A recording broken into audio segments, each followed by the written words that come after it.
Assalamualaikum warahmatullahi wabarakatuh. Saudara seiman, syukur alhamdulillah kembali lagi di channel Jendela Hikmah. Kali ini kita akan membahas 7 dosa yang membinasakan. Abu Hurairah radhiyallahu an berkata, Rasulullah sallallahu alaihi wasallam bersabda, tinggalkanlah 7 dosa yang akan membinasakan. Sahabat bertanya, ya Rasulullah, apakah dosa-dosa itu? Rasulullah sallallahu alaihi wasallam menjawab, syirik, mempersekutukan Allah subhanahu wa ta'ala, melakukan sihir, membunuh jiwa manusia yang telah diharamkan Allah subhanahu wa ta'ala kecuali dengan hak, makan riba, makan harta anak yatim, lari dari perang jihad, menuduh zina pada wanita mukminat. Hadis riwayat Bukhari Muslim. Dalam hadis di atas, Abu Hurairah radhiyallahu an menyebut 7 dosa yang membinasakan. Dikatakan membinasakan karena dari dosa tersebut bukan hanya merusak keimanan diri sendiri, namun juga ada hak-hak muslim yang dirusak oleh si pembuat dosa. Dosa pertama yang tersebut dalam hadis di atas ialah dosa yang tak akan terampuni, yakni syirik atau mempersekutukan Allah subhanahu wa ta'ala. Allah subhanahu wa ta'ala berfirman, sesungguhnya Allah tidak akan mengampuni dosa syirik, dan Dia mengampuni segala dosa selain syirik bagi siapa yang dikehendakinya. Barang siapa yang mempersekutukan Allah, maka sungguh ia telah berbuat dosa yang besar. Al-Quran Surat An-Nisa ayat 48. Firman Allah subhanahu wa ta'ala dalam Al-Quran Surat An-Nisa di atas mengisyaratkan bahwa Allah membuka pintu ampunan selebar-lebarnya bagi pendosa apapun, namun tidak untuk dosa syirik. Karena pertama, syirik adalah bentuk kedurhakaan seseorang makhluk kepada Sang Khalik. Kedua, syirik sudah termasuk dalam kategori dosa tertinggi dari dosa apapun menurut Al-Quran dan Sunnah, yang ganjarannya adalah neraka. Apabila si musyrik tidak menyadari dan bertaubat dari dosa-dosa syiriknya. Sejalan dengan perihal syirik, dari Abdullah bin Mas'ud radhiyallahu an, Rasulullah sallallahu alaihi wasallam bersabda, siapa yang mati dalam keadaan menyekutukan Allah dengan sesuatu, niscaya akan masuk neraka. Hadis riwayat Bukhari Muslim. Dosa yang membinasakan kedua adalah sihir. Allah subhanahu wa ta'ala berfirman, dan mereka mengikuti apa yang dibaca oleh setan-setan pada masa kerajaan Sulaiman, dan mereka mengatakan bahwa Sulaiman itu mengerjakan sihir. Padahal Sulaiman tidak kafir, hanya setan-setanlah yang kafir. Al-Quran Surat Al-Baqarah ayat 102.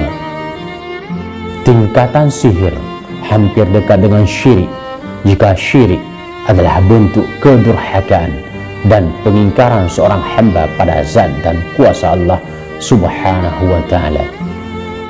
Maka sihir adalah perbuatan yang tidak hanya dilakukan atas dasar pengingkaran pada Allah subhanahu wa ta'ala, namun juga penyakit hati yang tertanam pada sesama yang menyebabkan ia buta, sehingga membinasakan orang lain, bisa dalam bentuk membuat hidupnya sengsara, tertimpa penyakit, ataupun sampai menyebabkan saudara semuslim tersebut meninggal karena penyakit hatinya yang kian bengkak tersebut. Oleh karenanya disebutkan dalam hadis, lantaran perbuatan sihir ini sungguh merugikan diri sendiri dan orang lain, maka ibadah orang yang melakukan sihir tidak diterima oleh Allah Subhanahu wa Ta'ala hingga ia sadar, bertaubat dan memohon maaf pada orang yang telah ia rugikan. Ketika dosa yang membinasakan ialah membunuh, Allah Subhanahu wa Ta'ala berfirman, sesungguhnya orang-orang kafir terhadap ayat-ayat Allah dan membunuh para nabi yang tidak dibenarkan dan membunuh orang-orang yang menyuruh manusia berbuat adil, maka gembirakanlah bahwa mereka akan menerima siksa yang pedih. Al-Quran Surat Ali Imran ayat 21. Membunuh sesama muslim adalah termasuk dosa besar, baik di hadapan Allah Subhanahu wa Ta'ala dan tercela di hadapan manusia. Islam sangat mengatur hak-hak tiap muslim agar dapat hidup secara tentram dan saling menghargai hak-hak tersebut. Tidak hanya sesama muslim, kepada kaum kafir yang jika si pembunuh ada perjanjian damai pun Allah mengatur ganjaran yang harus dilakukan si pembunuh tersebut. Oleh sebabnya dalam Islam masalah pembunuhan secara detail dijelaskan oleh Allah Subhanahu wa Ta'ala. Di antaranya yakni dalam surah An-Nisa, Allah Subhanahu wa Ta'ala berfirman, dan tidak layak bagi seorang mukmin membunuh seorang mukmin yang lain kecuali karena tersalah atau tidak sengaja. Dan barang siapa membunuh seorang mukmin dengan tidak sengaja, hendaklah ia memerdekakan hamba sahaya yang beriman serta membayar diat yang diserahkan kepada keluarga si terbunuh, kecuali jika keluarga si terbunuh itu ridha. Jika si terbunuh itu dari kaum kafir yang ada perjanjian damai antara mereka dan kamu, maka hendaklah si pembunuh membayar diat yang diserahkan kepada keluarga si terbunuh serta memerdekakan hamba sahaya yang beriman. Barang siapa tidak memperolehnya hamba sahaya, maka hendaklah ia berpuasa 2 bulan berturut-turut untuk penerimaan taubat kepada Allah, dan Allah Maha mengetahui, Maha bijaksana. Al-Quran Surat An-Nisa ayat 92.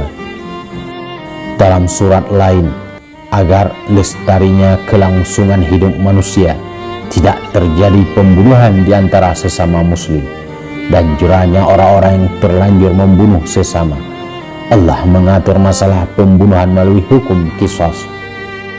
Allah Subhanahu wa Ta'ala berfirman, hai orang-orang yang beriman, diwajibkan atas kamu qisas berkenaan dengan orang-orang yang dibunuh. Orang-orang merdeka dengan orang merdeka, hamba dengan hamba, wanita dengan wanita. Maka barang siapa yang mendapat sesuatu pemaafan dari saudaranya, hendaklah yang memaafkan mengikuti cara yang baik, dan hendaklah yang diberi maaf membayar diat kepada memberi maaf dengan cara yang baik pula. Yang demikian itu adalah keringanan dari Tuhan kamu dan suatu rahmat. Barang siapa yang melampaui batas sesudah itu, maka baginya siksa yang sangat pedih. Al-Quran Surat Al-Baqarah ayat 178. Keempat, riba. Allah Subhanahu wa Ta'ala berfirman, hai orang-orang yang beriman, bertakwalah pada Allah dan tinggallah sisa riba jika kamu orang-orang yang beriman. Al-Quran Surat Al-Baqarah ayat 278. Kelima, memakan harta anak yatim. Allah Subhanahu wa Ta'ala berfirman, dan berikanlah kepada anak-anak yatim yang sudah balik harta di antara mereka. Jangan kamu menukar yang baik dengan yang buruk, dan jangan kamu makan harta mereka bersama hartamu. Sesungguhnya tindakan-tindakan menukar dan memakan itu adalah dosa yang besar. Al-Quran Surat An-Nisa ayat 2. Memakan harta anak yatim adalah haram hukumnya bagi tiap-tiap muslim beriman.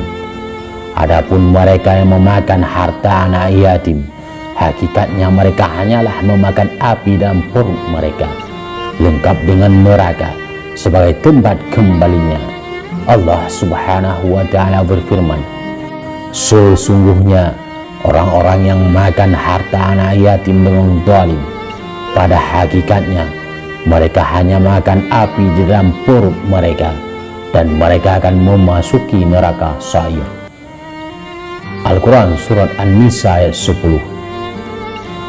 Tepat di bulan Muharram yang biasa disebut dengan lebaran anak yatim, sepatutnya lah kita menyayangi dan menyisihkan rezeki untuk mereka, sebab setiap muslim yang mencintai anak yatim kelak akan berada di surga bersama Rasulullah sallallahu alaihi wasallam. Rasulullah sallallahu alaihi wasallam bersabda, siapa yang mengasuh 3 anak yatim, maka bagaikan orang yang bangun pada malam hari dan puasa pada siang hari, dan bagaikan orang yang menghanus pedangnya untuk berjihad tiap pagi dan sore. Kelak mereka akan berada di surga bersamaku layaknya saudara, sebagaimana kedua jari ini bersaudara, yaitu telunjuk dan jari tengah. Hadis riwayat Ibnu Majah. Keenam, lari dari peperangan. Allah Subhanahu wa Ta'ala berfirman, hai orang-orang yang beriman, apabila kamu bertemu dengan orang-orang kafir yang sedang menyerangmu, maka janganlah kamu membelakangi mereka atau mundur. Al-Quran Surat Al-Anfal ayat 15. Lari dalam peperangan diibaratkan sebagai orang yang telah menyerahkan dirinya untuk syahid di jalan Allah Subhanahu wa Ta'ala, lalu mereka menyerah lantaran takut mati. Dalam hal ini Allah Subhanahu wa Ta'ala sangat tidak suka terhadap muslim yang berkepribadian mudah menyerah seperti ini. Tak hanya dalam peperangan, jihad melawan hawa nafsu juga disejajarkan sebagai jihad yang tidak mudah ditaklukkan, sehingga seorang muslim tidak boleh gentar melawannya. Ketujuh, menuduh wanita mukmin berzina.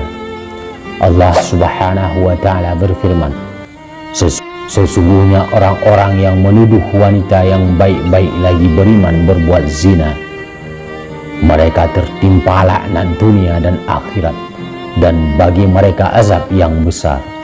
Al-Quran Surat An-Nur ayat 23. Tuduhan berzina yang dialamatkan kepada wanita baik-baik padahal mereka tidak pernah melakukannya mengingatkan kita pada kisah ibunda Nabi Isa alaihissalam, Maryam. Sudah selayaknya fitnah tersebut membawa si penebar fitnah ke dalam azab dan dahsyat neraka jahanam, sebab ia tidak hanya berdusta di hadapan manusia, tapi juga berdusta di hadapan Zat yang Maha Mengetahui, Allah Subhanahu wa Ta'ala. Wallahu a'lam. Assalamualaikum warahmatullahi wabarakatuh.